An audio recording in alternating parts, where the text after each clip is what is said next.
Hace cosa de una semana se reveló un tráiler muy siniestro, un tráiler oscuro, un tráiler del diablo.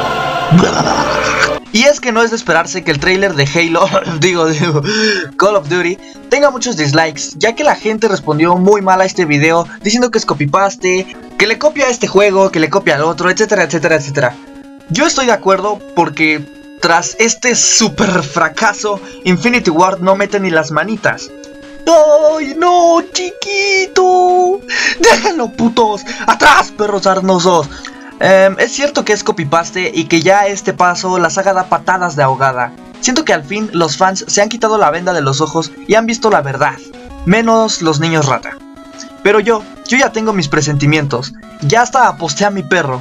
La apuesta consiste en que cuando el juego salga a la venta, va a romper récords de ventas. Un amigo está en contra y yo a favor, así que por eso aposté a mi perro. No me juzguen, chicos.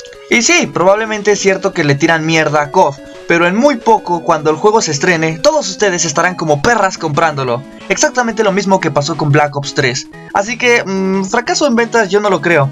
Y en críticas tampoco, porque los estudios son tan hijos de puta que le pagan a los críticos por buenos puntajes. ¿Qué hijos de puta? Y bueno, para ya finalizar este video yo lo dejo a tu puto criterio.